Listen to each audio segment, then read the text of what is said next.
Hey there, my name is Mackenzie, and welcome to my little corner of the internet. If you're new here, nice to meet ya, and if you're returning, welcome back. Today we're going to be digging into these Japanese fashion magazines I've been collecting, and I'll be showing you how I use them to study. Grab a warm drink and a snack, get cozy, and let's get into it. The magazine I read the most is Ray magazine, thanks to Suzuki Airi having become an exclusive model for them several years ago. I have a whole collection of them at home, but since moving to Japan, I've purchased a few more.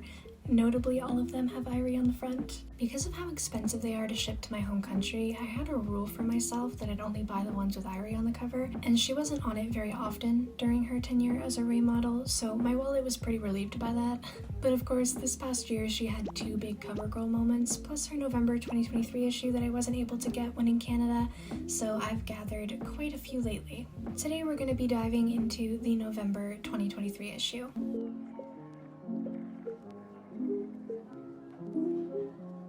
These magazines are a great way to get fashion inspo and help with pose practice when sketching, in addition to being a great study resource, so they've been of great use to me over the years. They're so jam-packed with all kinds of stuff, and I just love looking at them again and again because it feels like every time I do, there's something I didn't notice before. My favorite segment is the 30-day outfits one, where they show the model living her daily life, usually following a story throughout somehow, and show you how you can use the same items to create multiple outfits that can help you get good use out of the pieces you already own. There was also a good makeup look section in this issue, but I'll come back around to that in a future video.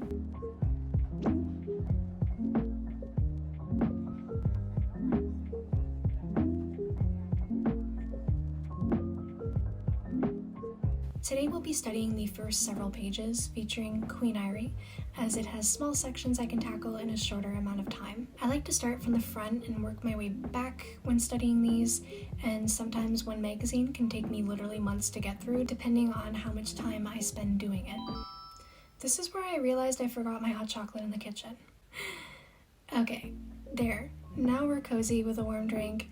Now we're ready to go. The first thing I do is read a section in full to see how much of it I can understand as a whole. I then write down the vocab I don't recognize, which I'll then look up and make note of its meaning for when I create flashcards on my phone later.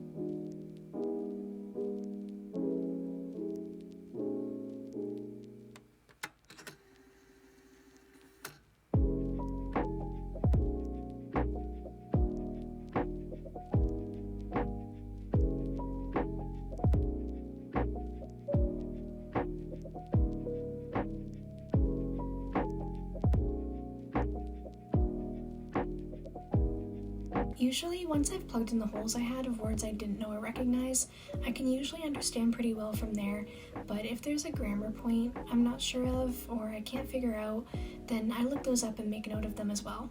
I find that Japanese sentences, especially when written, can be really difficult to parse because a lot of the time they're run-on sentences and they're just grammatically very weirdly structured, and so sometimes I just find it very difficult to kind of wrap my head around it, even though I understand the general gist of what they're saying, like the different elements of the sentence.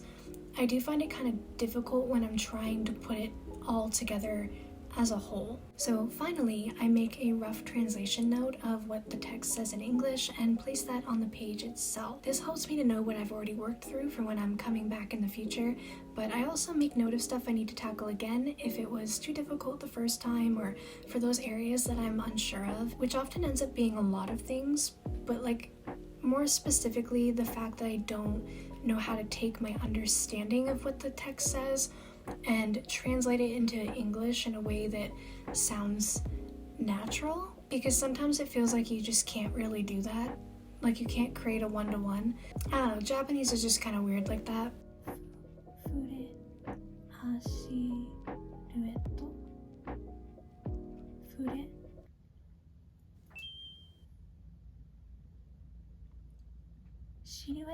フレシルエット、silhouette。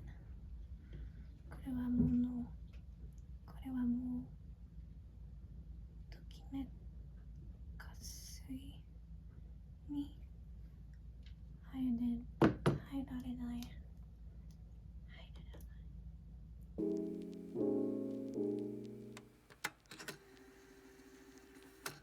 What I love about using fashion magazines for vocab farming is that they use a lot of slang and casual speech terms, so I get to practice and learn ways of expressing myself that don't sound like a textbook, which is mostly what you learn at language schools here. It also helps me gather vocab related to my interests and that I can use in my day-to-day life. I did a video a while back where I showed how I study from Japanese magazines, and as I was placing sticky notes down on the page, I suddenly remembered how they bled through and damaged my magazines in the past. I still actually don't know why that happened. Like, I don't know if it was the sticky notes that did that. It's just the sticky sides that did it. See, these parts didn't do it, so it must have been the pen I was using.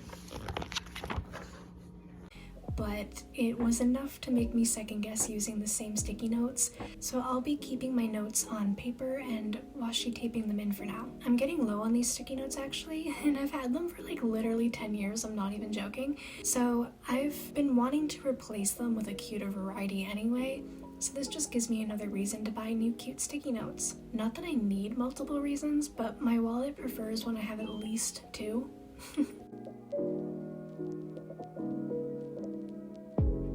I didn't get the whole section done today as the sun started setting and I ran out of time. Had to go do adult stuff like make dinner and prep for tomorrow's class. If you're looking for a fun way to practice Japanese, grabbing some magazines or books related to your interests could be a helpful way to do that. If you're not able to buy physical copies, which, dude, I would totally understand because they're expensive as hell, all of the big fashion magazines have their own websites where you can read articles and keep up with what's trendy that way. That'll also allow you to copy and paste vocab you don't know as well, which might be easier for some who prefer digital methods to study. They also have YouTube channels where you can watch their very short and sweet videos to get some listening practice in too, which I highly recommend. Let me know if you read Japanese magazines and which ones you like best in the comments below. Thanks so much for watching, and I look forward to seeing you around in future videos.